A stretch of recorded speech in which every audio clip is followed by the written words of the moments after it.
terjadi pada 1 sampai 2 bayi di antara 1.000 kelahiran, ya. Ini walaupun tidak ada riwayat ketulian pada keluarga. Nah, kalau pada bayi-bayi yang pernah dirawat di neonatal intensive care, ini kejadiannya jadi lebih tinggi, sekitar 10 di antara 1.000 kelahiran, ya, hearing loss-nya. Nah, mengapa kita bicarakan pada siang hari ini? Karena pendengaran ini sangat krusial, sangat esensial untuk kita bisa terjadinya satu pertumbuhan dan perkembangan yang optimal pada anak-anak. Jadi, karena apa? Karena satu ketulian itu ketika tidak dilakukan newborn hearing screening, ini biasanya baru disadari pada saat anak sudah umur 2 tahun atau 3 tahun. Dan ini sangat terlambat. Karena di mana kita tahu bahwa tahun pertama itu adalah satu masa yang sangat penting. Kita ingat 1.000 hari pertama kehidupan, ini sangat penting, dan terutama pendengaran ini sangat penting untuk fungsi bicara, ya. Jadi speech dan language ini development-nya ini sangat dipengaruhi oleh fungsi pendengaran. Ya, karena apa? Karena jika anak tidak bisa berbicara, ini tentu diawali dari salah satunya adalah dia tidak bisa mendengar. Karena tentunya berbicara ini diawali oleh dari dia bisa mendengar dahulu, baru kemudian dia akan bisa berbicara. Sehingga apa? Anak-anak yang dengan fungsi pendengaran yang menurun, tentunya dengan bicara juga yang terhambat, maka dia akan mempunyai masa depan yang suram, adesu gitu ya, karena dia tidak bisa menjadi employee yang bagus gitu ya. Terus kemudian tentang kepercayaan dirinya juga menjadi rendah, dan tentunya ini akhir-akhirnya quality of life-nya menjadi tidak bisa meningkat gitu ya. Oke, nah untuk itu sebetulnya perlu nggak sih dilakukan satu screening hearing test ini ya. Jadi newborn hearing screening ini, sebelum itu kita para mam semua sudah harus paham ya tentang fungsi.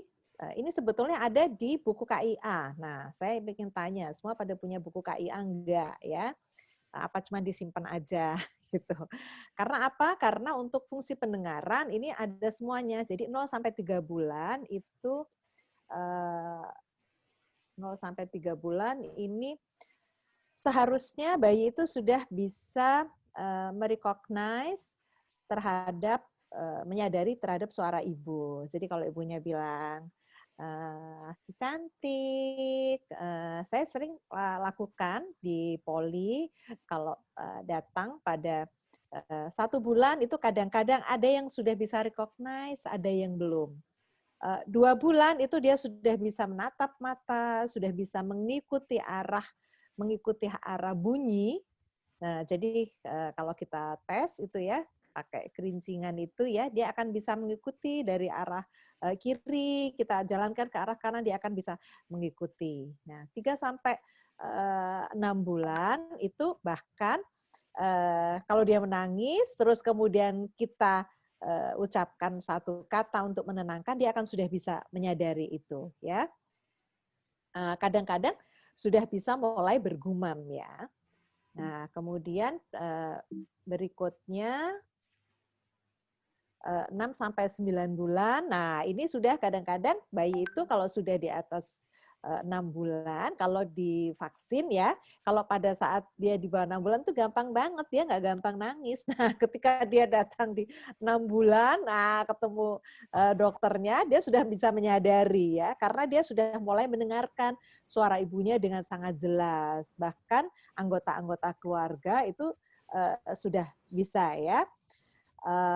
Dan dia akan menoleh pada misalnya mana mams, mana bunda, atau nah dia akan menoleh ke arah oh bundanya yang ini gitu ya. Itu 6 sampai 9 bulan. Dan pada di atas 9 sampai 12 bulan dia sudah mengerti, yuk dada gitu. Nah, dia sudah bisa, terus kemudian ya kalau dia lihat apa selfie ya sekarang itu gitu, ini siapa? Nah, dia sudah mulai menyadari itu gitu ya. Jadi ini harus dipelajari dan mam semua sudah harus tahu. Untuk lebih jelasnya coba dibuka buku KIA yang warnanya pink itu. Nah, itu akan bisa tidak hanya untuk fungsi pendengaran tapi juga untuk fungsi development yang lain ya. Misalnya motorik kasar, motorik halus. Jadi kan ada empat faktor itu ya untuk perkembangan. Jadi tidak hanya berat badan, panjang badan, tapi juga motorik kasarnya, motorik halus, kemudian speech ya, language ini. Nah, ini yang kita bicarakan sekarang. Dan satu lagi adalah personal sosial ya. Oke. Jadi sebetulnya kalau di Eropa ini sudah hearing screening ini, newborn hearing screening ini sudah dilakukan ya. Bahkan di Amerika itu 90% dari bayi-bayi itu memang dilakukan screening untuk pendengaran. Dan karena fungsi yang tadi ya, karena ini sangat berkaitan dengan perkembangan ya. Di luar dari penyakit-penyakit yang memang harus dilakukan. Kalau kita di Indonesia sekarang ini baru pada tahap yang resiko tinggi. Jadi misalnya bayi prematur, ini sudah pasti akan kita lakukan ya, hearing screening. Terus kemudian pada bayi-bayi yang ibunya menderita beberapa penyakit, misalnya toksoplasma, rubella, sitomegalovirus, ibunya yang pada tes pada kehamilannya ada penyakit tersebut, maka bayi-bayi yang terlahirkan akan kita lakukan hearing screening ya. Dan satu lagi adalah kalau yang ada bilirubin hiperbilirubinemia, yaitu kuning yang tinggi ya, tingkat bilirubin yang tinggi, maka ini kita akan sarankan untuk tes pendengaran. Nah, jadi screening ini kita harus tahu bahwa tujuannya adalah untuk mengidentifikasi apa? Mengidentifikasi di antara 1 dari 1.000 tadi atau bahkan 10 dari 1.000 tadi ya. Kan kita tidak tahu apakah bayi kita atau bayinya orang lain yang pas ada satu kejadian di antara 1.000 tadi ya. Karena apa? Karena yang ketulian ini adalah salah satu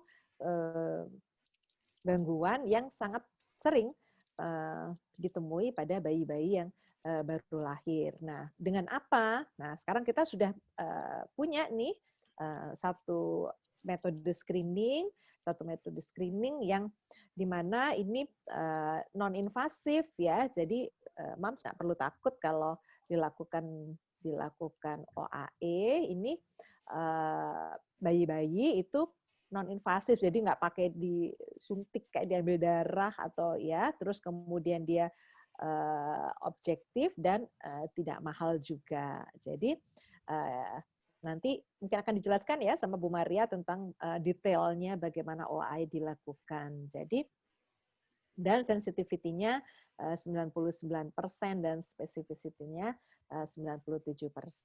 Nah, jadi bagaimana ya? Ini kita bicara yang sangat ideal ya. Saya kira semua moms yang hadir di sini semuanya punya awareness yang sangat tinggi ya untuk tumbuh kembang cinta mungilnya. Jadi ini seyogyanya dilakukan pada hari kedua sampai hari ketiga atau ya 1 minggu pertama setelah bayi lahir, dan sebaiknya pada saat dia masih di rumah sakit gitu ya kan. Kalau di kita itu sekarang kalau misalnya melahirkan normal kan sekitar 2 hari, kalau melahirkan seksio 3 hari. Nah, pada saat itu dilakukan juga hearing screening ya.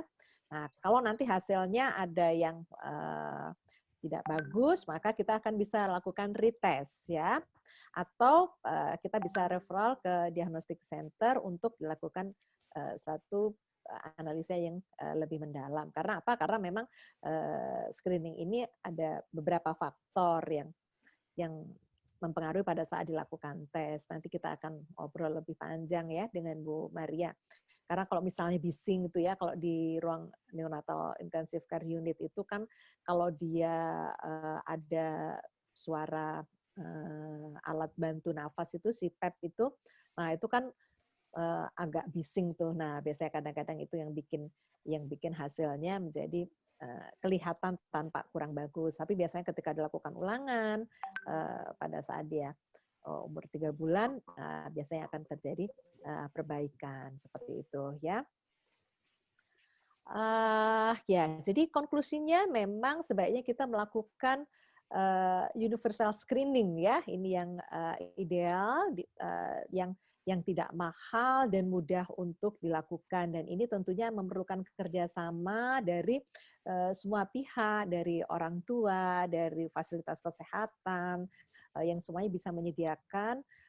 Dan ini akan bisa ada data yang secara komprehensif. Saya belum menemukan data untuk Indonesia yang detail ya. Nanti mungkin Bu Maria kalau punya datanya bisa kita obrolin bersama di sini ya. Jadi karena bayi itu dia tidak bisa komplain, dia tidak bisa mengeluh, dan dia tidak bisa melihat intervensi yang harusnya kita lakukan, dan kadang-kadang kalau kita melihat bayi kita belum bisa menengok, itu kita agak ada denial terhadap tersebut. Nah, padahal intervensi yang dilakukan lebih dini ini tentunya akan membuat perkembangannya akan menjadi meningkat lebih pesat seperti itu ya.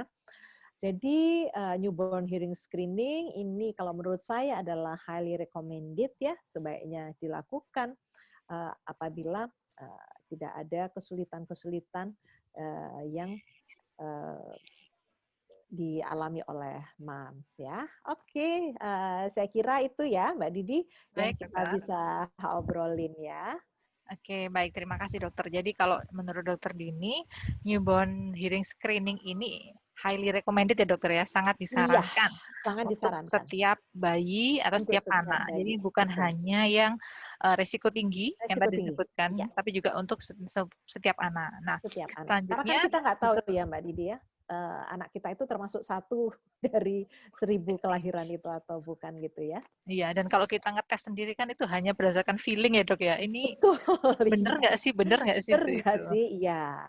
Dan Jadi memang perlu uh, dipastikan dengan perlu screening yang tepat. dipastikan dengan screening yang tepat, betul. Ya, baik Ayah Bunda. Nah, ini kita ngobrol tentang screeningnya. Nah, sudah hadir bersama dengan kita Ibu Maria dari Hearing Vision. Jadi beliau akan menjelaskan tentang bagaimana sih melakukan screening pendengaran itu, prosedurnya seperti apa. Tadi dokter ini sempat menyampaikan nggak menyakitkan kok karena tidak ada jarum yang ditusuk, nggak sampai yang berdarah-berdarah seperti itu. Monggo silahkan Ibu Maria bisa menyampaikan. Selamat pagi semuanya. Selamat pagi. Ya, perkenalkan sebelumnya saya Maria dari Hearing Vision. Terima kasih untuk Dr. Dini, untuk Rumah Sakit Kendang Sari yang sudah mempercayai kita untuk bergabung dalam acara webinar pagi ini. Nah, pagi hari ini saya akan sedikit share tentang screening pendengaran dengan OAE. Sebentar, saya share screen-nya dulu. Oke. Deteksi dini gangguan pendengaran dengan OAE. Mungkin sebagai orang tua kita sering mendengar kata OAE, OAE, OAE, tapi nggak semua dari orang tua tahu apa itu OAE. Dan beberapa menganggap memang penting anak saya harus di OAE. Nah, di sini saya akan mencoba untuk berbagi untuk ibu-ibu dan untuk semuanya yang ingin mengetahui lebih jelas masalah OAE. Oke, tadi sudah disampaikan Dr. Dini.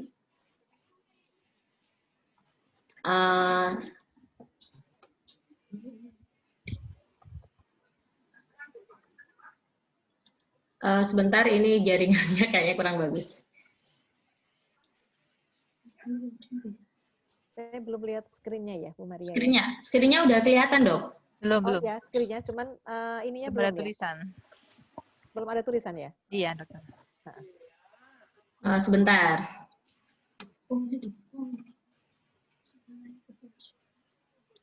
Ini dari Ayah Bunda juga menyampaikan masih belum tampak slide-nya. Iya. Sebentar.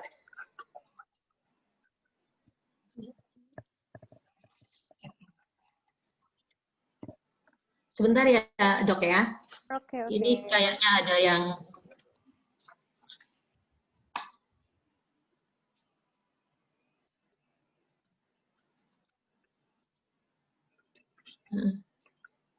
kita coba untuk restart dulu ya, Dok ya, ininya. Oke. Maaf. Mungkin bisa kenalan dulu nih Bu Maria, hearing vision Ya. itu apa gitu. Oh ya. Posisinya di mana? Hearing Vision ini kita adalah hearing center. Kita bergerak di bidang pendengaran. Jadi di dalam Hearing Vision ini kita melayani beberapa pemeriksaan untuk pendengaran, baik untuk bayi baru lahir, ataupun orang dewasa dan orang tua. Jadi untuk di Surabaya sendiri kita berada di Rumah Sakit Darmo di Poli C. Jadi untuk kondisi sekarang yang lagi pandemi, mungkin ibu-ibu tidak perlu khawatir, kan biasanya pada khawatir, waduh rumah sakit nanti lagi musim seperti ini, karena poli kita terpisah dari poli umum, jadi tidak terlalu ramai. Kita juga bekerja sama dengan RSIA Kendang Sari. Jadi kalau misalnya yang melahirkan di Kendang Sari, biasanya sebelum pulang, kalau memang memerlukan OAE, kita biasanya bisa visit ke Rumah Sakit Kendang Sari. Seperti hari ini pun kita juga sudah ada jadwal setelah webinar ini, Rumah Sakit Kendang Sari sudah ada 3 pasien yang akan kita datangi untuk screening. Iya. Di kembar 3 ya? Iya, benar Dok. Yang di NICU. Jadi untuk saat ini sih sebetulnya OAE benar-benar bukan, kalau menurut saya pribadi bukan untuk yang faktor berisiko aja, karena banyak yang non risiko pun tidak ada salahnya kalau di screening, karena tadi sudah disampaikan Dokter Dini juga, ini sifatnya tidak invasif, tidak menyakiti. Jadi babynya tuh nggak diinjek atau disakiti. Jadi pemeriksaannya cukup simpel dan sederhana, nggak membutuhkan waktu lama, dengan manfaat yang cukup besar karena dari awal kita bisa mengetahui pendengaran dari anak kita tersebut, apakah memang benar-benar fungsi pendengarannya berfungsi dengan baik, bukan hanya dari feeling aja, karena kadang-kadang kan orang tua, ini denger kok, ini kayaknya respon kok, cuman belum ada bukti otentiknya bahwa pendengarannya semua berfungsi dengan baik. Seperti itu sih. Oke, sudah di full screen mungkin, Mbak? Ya, ini. Tadi saya sudah lihat kayaknya. Di slideshow mungkin? Ya, slideshow, ya yang bawah. Sudah Mbak? Ya, sudah terlihat. Sudah terlihat, tapi belum di slideshow. Coba di slideshow. Iya, jadi biar slideshow yang dari pojok bawah. Kanan atas. Pojok kanan. Bawah, pojok kanan bawah. Bawah. Iya. Oke, di slideshow dulu. Kok ini nggak jalan ya?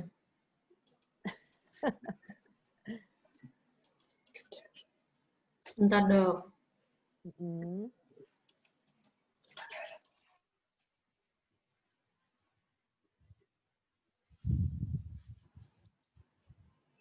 Kok slideshow-nya nggak mau show up ya?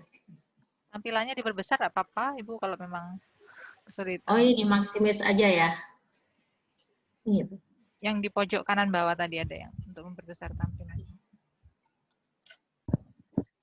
Ya, tampilannya akan kita perbesar aja.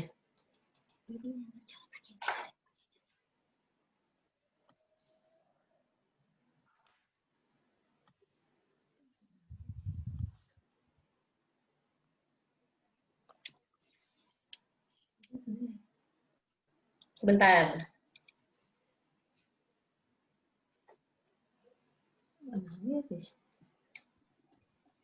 Nggak Sudah apa-apa. kelihatan belum, Mbak? Sudah Mbak kelihatan Didi? Sudah tulisannya. kelihatan tapi masih tampilan PowerPoint-nya belum. PowerPoint-nya. Oh, belum Screen. satu layar ya? Screen ya. Nah, atau nggak apa-apa juga, Mbak. Seperti ini enggak apa-apa, cuma Seperti tampilannya ini sih nggak berbeda. apa-apa. Kelihatan nggak tapi? Kelihatan. Kelihatan. Kelihatan. Mungkin Kecil ya, Dok, ya? sambil ngobrol sambil di ini, nggak apa-apa sambil jalan aja. Oke, jadi sambil kita mulai saja ya untuk deteksi dini gangguan pendengaran dengan OAE. Tadi dari awal sudah dijelaskan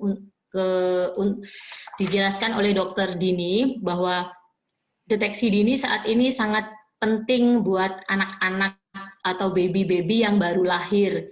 Tujuannya apa? Supaya kalau maaf memang ada indikasi mengarah ke gangguan ke pendengarannya bisa diketahui lebih dini.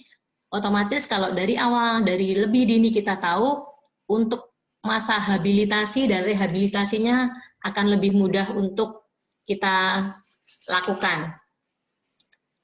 Nah, untuk gangguan pendengaran sendiri, penyebab umumnya itu ada berbagai macam. Salah satu beberapanya antara lain proses penuaan atau presbikusis, biasanya ini terjadi untuk para lansia, mungkin orang tua kita, nenek kakek kita, itu karena proses penuaan. Atau karena pajanan bising, itu bisa karena mungkin pekerjaannya, tinggalnya di daerah-daerah dekat rel kereta, atau memang sehari-hari dia di kantor itu berhubungan dengan bising yang terlalu tinggi. Bisa disebabkan karena infeksi telinga akut, otitis media biasanya kita sebut. Ini juga bisa terjadi pada anak-anak biasanya seringnya. Atau bawaan lahir kongenital. Nah, sedikitnya 10% dari orang dewasa lebih dari 50 tahun biasanya mengalami gangguan pendengaran. Apalagi kalau didukung faktor-faktor resiko, seperti yang tadi saya jelaskan. Mungkin dari gaya hidup, pekerjaan, itu akan menambah faktor risiko untuk seseorang mengalami gangguan pendengaran. Dan 75% dari anak-anak di bawah usia 3 tahun pernah mengalami infeksi telinga. Infeksi telinga kalau dibiarkan terlalu lama juga bisa menyebabkan gangguan pendengaran yang sebenarnya sifatnya ini sementara. Tapi kalau didiemin bisa jadi permanen. Tadi sudah dijelaskan sama Dokter Dini lagi bahwa 2/3 sampai 3 bayi dari 1000 kelahiran di US maupun di negara-negara Asia termasuk Indonesia itu mengalami gangguan pendengaran sejak lahir. Dan 9 dari 10 anak yang terlahir dengan gangguan dengar berasal dari orang tua yang normal. Jadi sebenarnya kalaupun bapak atau ibunya pendengarannya normal, tidak dijamin anaknya itu pendengarannya normal. Itulah kenapa perlu di screening. Nah, bagaimana kita upaya penanganannya? Untuk kasus pada anak-anak, deteksi dini mungkin agar lebih penanganannya, deteksi sedini mungkin agar langkah penanganannya baik dari habilitasi maupun rehabilitasi dapat kita maksimalkan.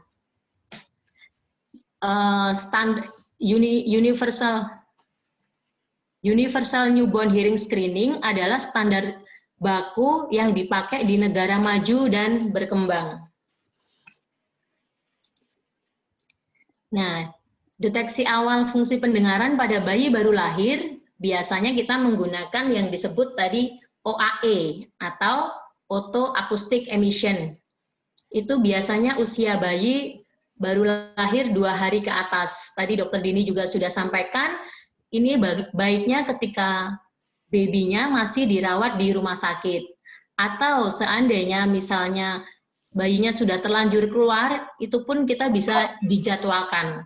Untuk beberapa kasus seperti di Kendang Sari, mungkin nggak bisa pas 2 hari kelahiran, nanti waktu kontrol, nanti biasanya dari pihak Kendang Sari akan confirm ke kita dan kita akan visit ke sana. Jadi tidak ada alasan, aduh udah lewat 2 hari nih, kayaknya nggak jadi deh screening, karena itu tetap bisa kita lakukan. Tapi efektifnya memang biasanya 2 hari pasca kelahiran.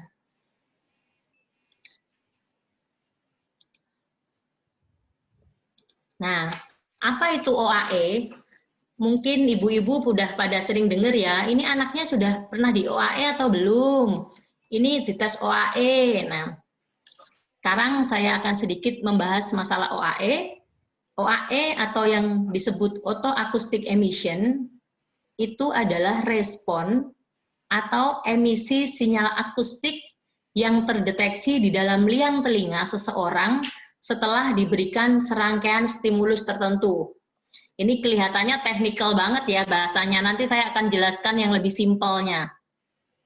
Oke, nah indikasi OAE itu sendiri, OAE itu dihasilkan oleh fungsi sel rambut bagian luar atau biasa disebut outer hair cell dari koklea atau rumah siput.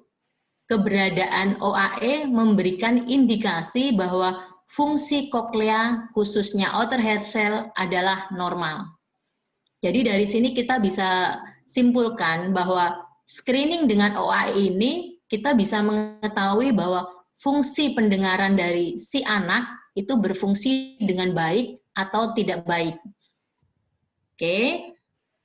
Nah, cara pemeriksaan OAE. Ini mungkin ibu-ibu yang pengen tahu ya, takut kalau anaknya nanti sakit atau bagaimana.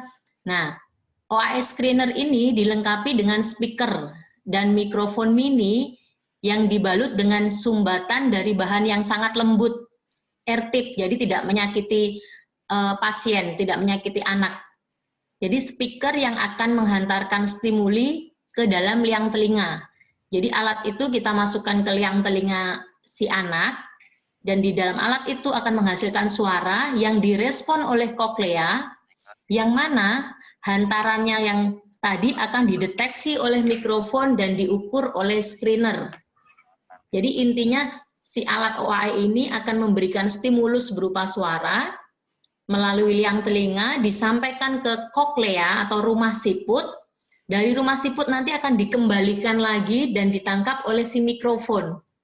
Nah, pemancaran kembali dari suara dari koklea ini yang nanti akan kita bisa mendeteksi, oh ini kokleanya bisa merespon dengan baik atau tidak. Seperti itu.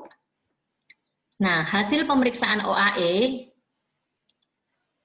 maaf sebelumnya, nah pemeriksaan OAE itu sendiri tidak harus di ruang kedap suara, hanya cukup ruangan yang tenang. Jadi berbeda dengan pemeriksaan audiometri pada orang dewasa. Kalau OAE kita nggak perlu soundproof, jadi ibu-ibu nggak perlu khawatir anak-anaknya berada di ruang kedap yang memang mungkin agak sedikit nggak nyaman. Tapi ini tidak, kita bisa melakukan di ruangan yang penting tenang aja dan nyaman pastinya. Bahkan untuk baby-baby NICU kita lakukan di NICU bisa. Yang penting ruangan dikondisikan. Tidak memerlukan sedatif jika anak kooperatif. Dan kurang dari 1 menit per telinga. Jadi pemeriksaannya itu sangat cepat. Nggak butuh waktu lama. Tapi dengan catatan anaknya harus tenang. Jadi biasanya untuk baby-baby dikondisikan anak itu tidur. Supaya kita lebih mudah untuk melakukan pemeriksaannya. Nah, hasilnya sendiri, tadi sudah disampaikan bahwa hasilnya berupa, nanti ada grafik, nanti di akhirnya saya tunjukkan videonya juga. Grafiknya ini nanti menunjukkan hasil pas, itu apabila kokleanya normal. Artinya, fungsi pendengarannya berfungsi dengan baik, organ pendengaran terutama kokleanya. Jadi, tidak memerlukan tes lanjutan. Tetapi jika hasilnya refer, itu koklea terindikasi tidak normal. Pada bayi baru lahir, diperlukan tes ulang sekitar 1-2 bulan kemudian. Tadi Dr. Dini juga sudah sampaikan bahwa retest sangat diperlukan untuk hasil-hasil screening yang hasilnya refer. Jadi kita evaluasi terus.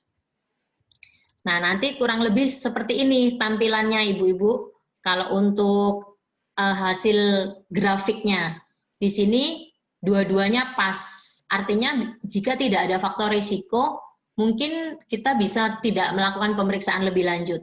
Tetapi jika ada faktor risiko, nanti kita juga tetap harus evaluasi. Nah, untuk tes lanjutan, Jika 2 tahap tes, yaitu pada saat baru lahir dan usia maksimal 3 bulan tetap refer, jadi misalnya waktu lahir 2 hari kita tes hasilnya refer, kita evaluasi biasanya umur 1 bulan tetap refer, dan 3 bulan diulang tetap refer, maka kita perlu pemeriksaan lebih lanjut, yaitu dengan BERA atau ABR. Ini untuk yang benar-benar memang sudah kita ulang hasilnya tetap refer. Tetapi untuk bayi dengan risiko pendengaran tinggi, walaupun hasilnya pas di awal, kita sarankan untuk tetap diulang tiap 6 bulan sampai kira-kira usianya 3 tahun. Ini hanya untuk memantau karena memang dari awal sudah ada faktor risiko.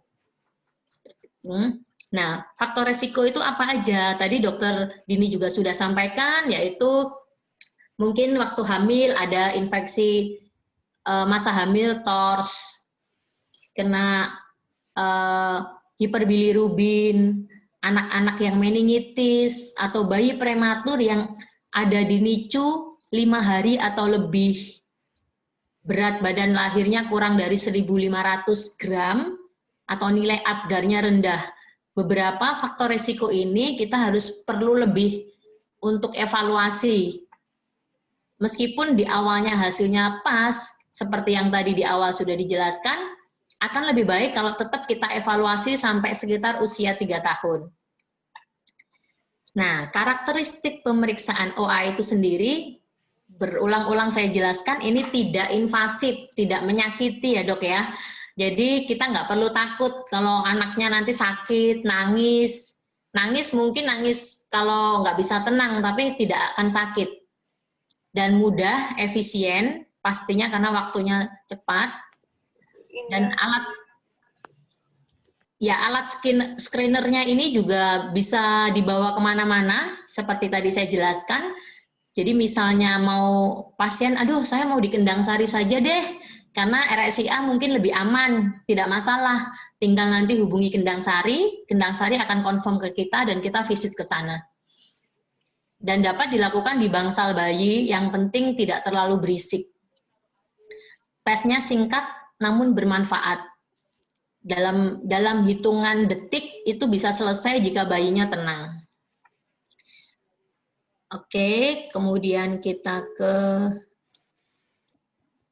alurnya. Tadi sudah sedikit-sedikit sudah saya singgung untuk alur pemeriksaan. Pertama kita mulai pada bayi baru lahir, biasanya umur sekitar 2 hari. Cuman juga perlu diperhatikan, biasanya karena baru lahir kan di liang telinga masih ada kayak minyak-minyak vernik-verniknya. Itu juga bisa pengaruh. Jadi dipastikan liang telinganya juga sudah bersih, nggak terlalu ngeblok. Jika dari 2 hari ini hasilnya pas atau lulus, tapi ada faktor risiko, itu bisa kita ulang di usia 1 bulan. Apalagi jika hasilnya refer, pasti harus kita ulang. Nah, kita 1 bulan, kita tes lagi. Kita bikin perjanjian, 1 bulan kemudian kita kembali, kita tes. Jika hasilnya pas atau bagus, tetap kita observasi ulang tiap 6 bulan sekali. Jadi kita jadwalkan lagi 6 bulan lagi dari 1 bulan sampai sekitar usia adiknya 2 tahun. Tetapi jika hasilnya refer dari yang usia bayi 1 bulan, kita harus tes pada usia dia 3 bulan. OAE kita ulang, kita lakukan timpano atau AABR. AABR ini sejenis BERA tetapi masih dalam bentuk screening. Jadi tesnya pun tidak membutuhkan waktu yang lama. Tidak terlalu beda jauh dengan OAE. Nah, di usia 3 bulan kita tes lagi. Jika hasilnya pas, kita lanjutkan observasi sampai dengan usia 2 tahun. Tetapi jika refer, baru kita tes ulang lagi OAE, timpano, ABR, dan ASSR. Ini banyak istilah-istilah ya di sini.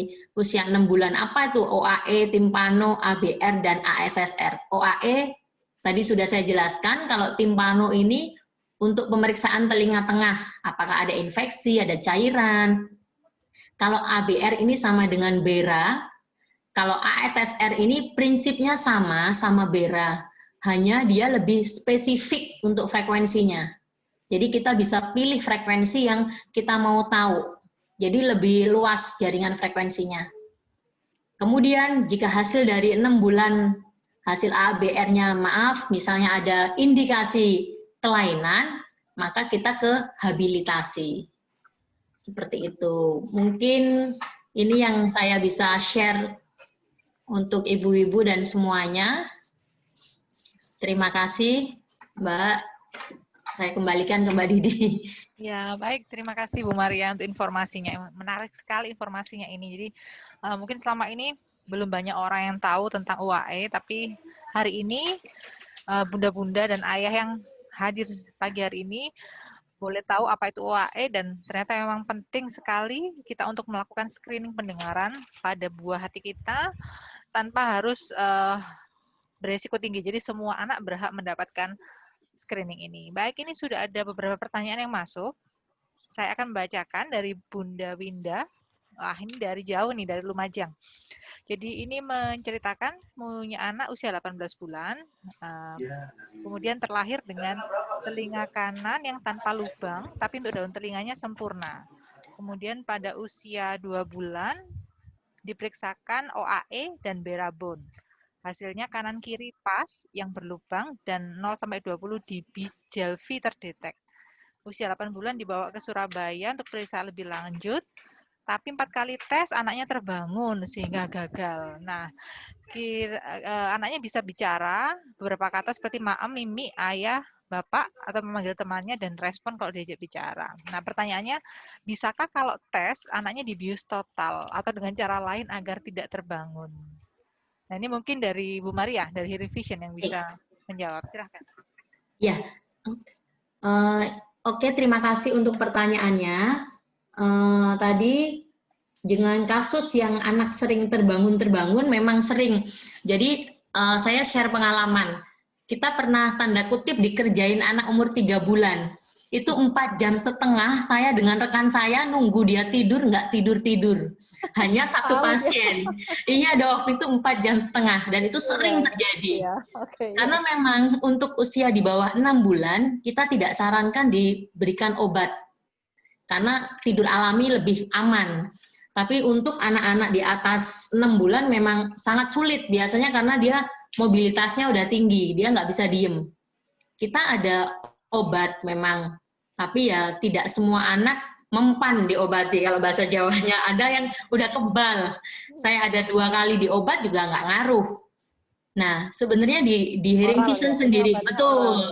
Kita obatnya ada oral, ada yang lewat anus juga, Dok. Ya. Ya, jadi tidak intravena. Kita tidak pernah injeksi. Tapi waktu itu kita ada pengalaman juga, memang ada pasien yang sudah 3 kali balik ke kita kasih obat baik lewat lewat anus ataupun oral, nggak mempan. Akhirnya orang tuanya nyerah. Aduh, saya ini karena harus cuti lah, harus inilah. Akhirnya minta di anestesis. Nah, seperti itu kita juga bisa, karena kita kan ada di Rumah Sakit Darmo. Jadi kita tinggal koordinasi betul dengan dokter-dokter anestesis dan akhirnya betul masuk ruang OK. Jadi itu bisa. Kalau yang kayak begitu dipahami, itu bayinya gampang tertidurnya kalau lagi apa. Betul. Kalau pakai anestesi mungkin ya yang pertama mungkin biayanya akan jadi lebih banyak dan ya pasti ada resikonya. Banyak ya. Kayaknya mama-mama kayaknya tahu kok ya, ini bayinya mempannya kalau tidur dikasih apa gitu ya. Biasanya kita gini, Dok, misalnya pasien appointment hari Selasa. Senin malam kita info ke orang tuanya bahwa harus ditidurin Senin larut-larut. Misalnya di atas jam 10 malam. Nah, dipaksa untuk nggak tidur. Pagi-paginya, Selasa pagi dibangunin. Jadi kan jam tidurnya kurang tuh. Nah, terus baru jalan untuk ke Hearing Vision misalnya. Tapi dipastikan di perjalanan, di mobil tidak boleh tidur. Karena kadang anak tidur 10 menit, bangun udah seger buger lagi. Nah, itu mungkin kendalanya. Jadi tantangan tersendiri ya ini Bu Maria ya. Iya, ini membuat tantangan anaknya banget. tidur. Memang karena kasus-kasus seperti ini memang sering terjadi. Biasanya kita maksimalkan, tapi kalau 3 kali lebih dan orang tua akhirnya menyerah, seperti yang tadi Ibu ini ya, kembali lagi kalau memang mau di anestesis ya kita sih Apalagi bisa dari aja. Lumajang Ya, cuman kayaknya Ibu dari Lumajang mungkin Iya. bayinya sudah stres duluan ya. Harus stay kemarin dulu gitu kita ya. ada pasien sampai nginep di hotel, Dok. Iya ya, untuk buat tenang ya mungkin ya. Buat OAE aja harus nginep di hotel. Jadi sebenarnya bukan OAI-nya sendiri ya.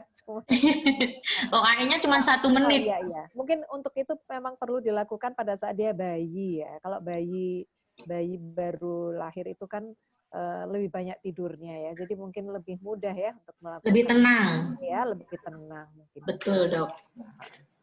Baik. Iya, sebenarnya kalau untuk pemeriksaan OAI ini apakah ada maksimal usia periksanya, Bu Maria? Kalau untuk maksimal tidak ada, karena kan sebenarnya OAE itu bahkan orang tua pun mau OAE ya nggak masalah. Hanya itu nanti akan pengaruh ke proses habilitasi atau rehabilitasinya.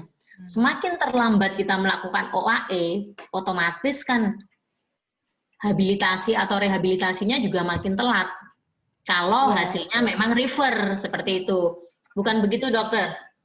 Ya, mungkin coba di share di slide saya tadi kan 1 tahun pertama itu kan sebetulnya adalah masa dasar ya. Kita kembali lagi ke prinsip dari tumbuh kembang itu. Jadi kalau ada masalah pada saat lahir gitu ya, yang di mana ada ketulian kongenital, nah itu kalau dia dilakukan intervensi lebih awal, misalnya dipasang alat bantu dengar gitu ya.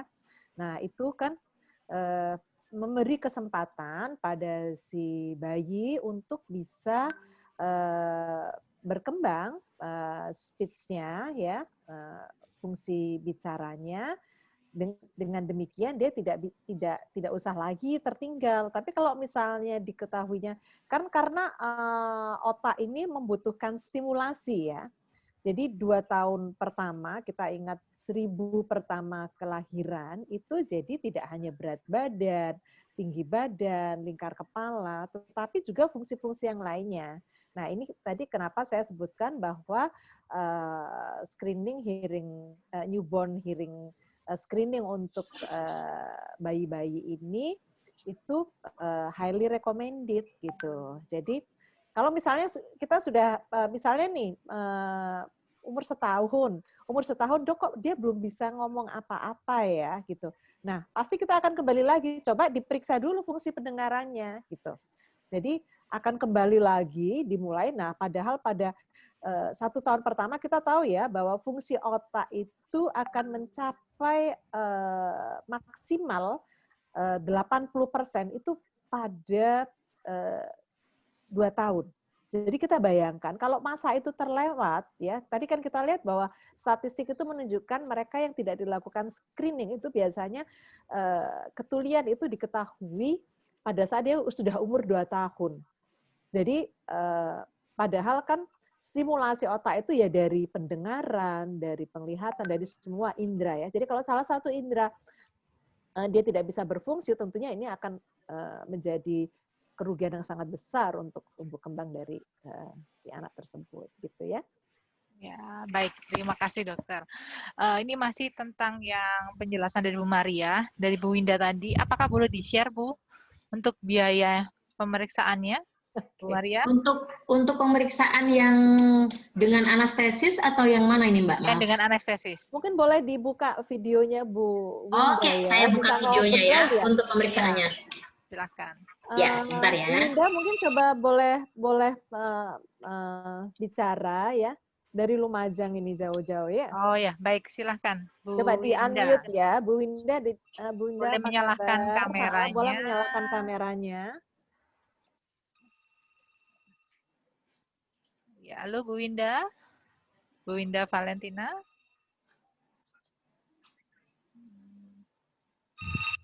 Silahkan. Iya, selamat pagi. Ya. Iya. Iya, ini kan eh, saya kan sudah beberapa kali di RSAL. Dengar ya suaranya ya? Dengar Ibu. Udah beberapa kali di RSAL, cuman ya itu dia tuh selalu terbangun pas dipasangin alat, dibersihkan tuh dia selalu terbangun. Akhirnya itu sebelum pandemi, setelah pandemi saya masih nggak berani ke rumah sakit kan. Ya sekarang masih cari info gimana ya enaknya, takutnya kan saya juga masih ngatur cuti, nyampe sana dia nggak tidur juga, pulang dengan tangan hampa begini kan, jadi nggak enak. Terus saya disarankan sama dokternya waktu itu, bisa sebenarnya Bu, bius total itu bisa, cuman kita cuman ada 2 rumah sakit waktu itu, Darmo sama mana gitu bilangnya, tapi memang nggak di approve BPJS bilangnya gitu, dan sangat mahal ininya, biayanya gitu. Iya dok, cuman kalau memang hasilnya ini ya saya nggak masalah, saya bilangnya gitu. Nah, boleh di-share mungkin berapa jumlahnya, terus apa ya, untuk sekarang saya yang akhirnya harus saya lakukan gitu, maksudnya saya harus kemana gitu, ke Darmo Kalau pemeriksaan ini harus di Rumah Sakit Darmo ya? atau ke Kendang Sarika gitu. Kalau sejauh ini sih biasanya di Rumah Sakit Darmo kalau untuk yang anestesis. Kita belum pernah visit ke rumah sakit lain. Karena sebenarnya selain Kendang Sari, kita kan juga kerjasama dengan beberapa kayak Premier, rumah sakit umum lain. Tapi untuk anestesis kita lakukan di sini. Karena sebenarnya kalau untuk OAE aja harus di anestesis, aduh sayang sekali Bu, itu kan pemeriksaan sangat singkat. Biasanya kalau yang anestesis itu sudah termasuk pemeriksaan lengkap berikut BERA dan ASSR. Jadi kalau saran saya sih Bu Winda, kalau sudah, maaf kalau boleh tahu waktu di RSAL, prosedur yang tadi saya sampaikan jam tidur dia dikurangi itu sudah dijalankan belum Bu? Maaf. Sudah saya jalankan. Dia pagi saya bangunkan jam 4. Biasanya itu kan jam 9 dia tidur, sudah dikasih bius yang dari dubur itu, sudah dikasih itu. Tidur, sebenarnya tidur. Terus pas nyampe dipasangin alatnya itu dia yang mulai nggak nyaman, akhirnya dia bangun secengar-cengarnya. Pulang di mobil, dia tidur diutak-utak, dia sama sekali nggak bangun gitu. Apakah, maaf Ibu, kalau Bu Maria, mungkin kalau ini bisa dilakukan di Kendang Sari, mungkin boleh. Bisa ada mungkin dokter anestesinya yang biasa menangani anak-anak, mungkin juga bisa lebih homey mungkin ya. Masalahnya, iya, kalau hanya OAE kita bisa di Kendang Sari Dok. Kita bisa lakukan, tapi untuk BERA kemarin saya sudah konfirmasi sama Mbak Didi, karena BERA kan butuh groundingnya bagus. Oh, iya. Sejujurnya saya di RSIA belum menemukan ruangan yang groundingnya bagus. Ya, okay. Tapi kalau memang nanti kalau saya pribadi sih, iya tadi saya dengan RSIA Kendang Sari ya, Bu Winda. Ya, nanti saya akan confirm ke Kendang Sari. Oke. Ibu Winda, ada lagi yang mau ditanyakan? Ya? Ada pertanyaan ini aja. Mungkin ini aja share terkait biayanya berapa, jadi kita bisa, menyiapkan gitu. Ya. Kalau untuk biaya mungkin nanti bisa langsung ini ya ke adminnya, ke Mbak Didi ya. Siap. Bu Winda bisa. Bu Winda ya. Terima kasih Bu Winda. Baik, terima kasih. Di chatroom ada pertanyaan lain. Baik, kemudian pertanyaan selanjutnya dari Ibu Nurul di Surabaya untuk Dokter Dini. Dokter, apakah gangguan pendengaran bisa diketahui ketika hamil, seperti kalau pemeriksaan Down syndrome? Yang kedua, apakah ketika anak lahir tidak menangis langsung, itu termasuk gangguan pendengaran? Yang ketiga, tadi dikatakan kalau gangguan pendengaran bisa dari infeksi akut. Itu bagaimana prosesnya? Apakah dengan tidak dibersihkan menimbulkan infeksi atau ada perawatan telinga yang khusus untuk bayi di bawah 2 tahun? Ya, oke. Terima kasih ya Bu Nurul. Bu Nurul pertanyaannya bagus banget ini. Apakah gangguan pendengaran seseorang bisa diketahui ketika hamil ya? Sekarang memang ada USG 4D gitu ya. Nah, gangguan pendengaran yang tadi saya sebutkan 1 di antara 1000 kelahiran itu sampai saat ini kita nggak bisa cek ya. Karena harus keluar dulu ya Dok. Ya harus keluar dulu ya. Kecuali kalau dia didapatkan misalnya sudah diketahui nih sindroma lain, misalnya sindroma Down atau sindroma-sindroma lain. Nah, ini lebih tinggi lagi chance-nya untuk harus dilakukan screening. Karena biasanya sindrom itu kan berkaitan ya, antara misalnya nih, misalnya sudah ada, jadi kalau pada saat kehamilan itu sudah ada misalnya ada rubella, ibu menderita rubella ya, ada rubella aktif atau toxoplasma aktif atau TORS itu ya, toxo, rubella, dan sitomegalovirus. Nah, maka itu begitu lahir, itu sangat disarankan untuk langsung dilakukan ini ya, OAE 2 hari gitu ya. Jadi sudah jelas ya Ibu ya. Jadi kalau misalnya ini normal ya, pemeriksaan USG4D-nya normal, semuanya normal, masih ada kemungkinan dia bisa menderita ketulian juga gitu ya. Tadi kan saya sudah sebutkan bahwa apalagi, nah ini terkait dengan pertanyaan yang kedua, apakah ketika anak lahir tidak menangis langsung? Tidak menangis langsung ini harus dijabarkan lagi ya Bu ya. Tidak menangis langsung berapa lama tidak menangisnya? Terus kemudian apakah dilakukan resusitasi ya? Tadi saya sebutkan bahwa bayi-bayi yang sempat dirawat di neonatal intensive care, tentunya ini karena tidak menangis langsung tadi gitu ya. Sehingga kemudian dilakukan perawatan intervensi lain misalnya pemasangan CPAP, pemasangan ventilator, dan itu akan ada chance dia terganggu fungsi pendengarannya. Jadi untuk ini sebaiknya dilakukan screening juga seperti itu. Kemudian yang ketiga, tadi dikatakan gangguan pendengaran bisa dari infeksi akut. Ya, ini tentunya ya gangguan pendengaran itu kalau kita misalnya aja disumpelin sesuatu ya, pasti pendengarannya akan turun gitu ya. Jadi logikanya memang infeksi akut yang kemudian menimbulkan satu infeksi, terus kemudian kan ada ananah atau ada serumen atau itu semuanya pasti akan, tetapi itu gampang sekali untuk diselesaikan gitu ya, dibersihkan telinganya. Nah, tapi kalau kemudian sampai merusak membrana timpani atau gendang telinga, tentunya ini akan menurunkan fungsi pendengarannya. Jadi ya jangan sampai juga. Nah, jadi kalau misalnya nih, biasanya infeksi itu tidak diketahui ya. Ibu-ibu itu paling suka banget, Dok, boleh nggak sih membersihkan telinga gitu ya. Nah, itu saya paling gemes gitu ya. Karena kalau membersihkan telinga, Dok, cuman telinga di luarnya aja. Nah, biasanya ibu-ibu kan semakin dalam, semakin lihat di situ ada sesuatu, dikorek lagi.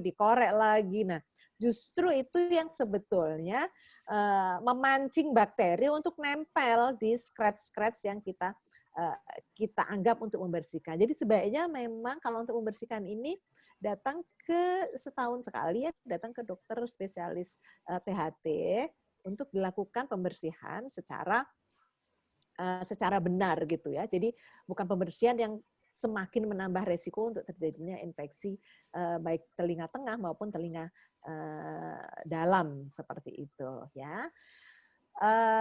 Kemudian atau bagaimana perawatan telinga. Nah, itu tadi ya, perawatan telinga sudah saya sebutkan.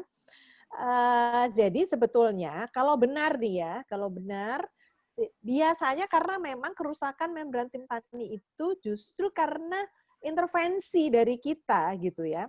Saking sregepnya membersihkan telinga gitu ya. Nah, itu tadi saya bilang, karena kan kita suka gemes ya. Dok, telinga luarnya aja yang dibersihkan, telinga luar dibersihkan. Nah, kan kelihatan tuh lubangnya. Oh, kok kayaknya kelihatan ada ya. Masuk lagi tuh, cotton bud dimasukin lagi, diusrek-usrek lagi. Kok nggak bersih ya? Dimasukin lagi. Nah, ini biasanya justru yang akan menimbulkan infeksi yang lebih parah gitu ya. Jadi Bu, kalau itu membersihkan betul-betul daun telinganya, apalagi kalau yang membersihkan orang lain ya, seperti babysitter atau yang lainnya, itu menurut saya jangan kasih ini untuk membersihkan telinganya. Sebetulnya telinga itu punya satu sistem yang luar biasa. Dia punya sapu ya, kayak sapu yang dia akan silia namanya. Dia akan menyapu kotoran itu ke arah luar gitu ya. Jadi kalau dia sudah di ujung itu kan gampang membersihkannya gitu ya. Biarkan saja si Lia bekerja gitu ya. Mungkin itu pertanyaannya sudah terjawab ya Mbak Didi.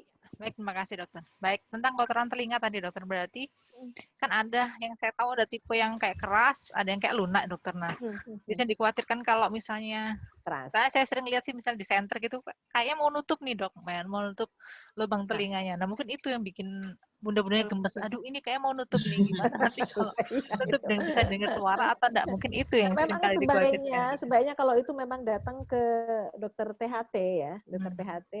Nanti dokter THT yang akan melakukan pembersihan, dilunakkan terlebih dahulu, baru kemudian ya istilahnya itu tidak. Kalau kita itu kan secara mekanik ya, pasti hanya pakai cotton bud kan? Iya. Pakai cotton bud, nah itu kedorong, semakin terdorong ke dalam dan kemudian dilakukan scratch ya. Nah scratch itu tidak bisa, kalau dokter THT itu istilahnya kayak dikait gitu. Jadi dikait tanpa menimbulkan goresan-goresan. Karena goresan itu justru akan memancing bakteri jadi ngendon di situ gitu. Nah nanti jadi kayaknya kan berasa nggak sih kalau kita sendiri ya, saya sendiri ini salah membersihkan itu semakin ngawur, semakin rasanya semakin nggak enak, malah justru menjadi ada reaksi inflamasi di situ. Gitu. Baik kata. Kalau penggunaan obat tetes dokter, biasanya ada di iklan TV kan ada obat tetes telinga, nah itu bagaimana? Saya juga karena saya tidak pernah dan ini ya, saya juga tidak karena kalau datang ke dokter THT, loh ini kok sudah basah nih, nah gitu kan, karena kita tetes yang nggak tepat gitu, nah itu malah justru biasanya agak dimarahin tuh sama dokter THT-nya gitu. Baik, jadi memang sebaiknya langsung aja datang ke THT ya Bu Dokter ya, kalau memang melihat ada kotoran yang menutup atau mungkin sekeluar cairan dari telinga yang infeksi tadi ya Dokter.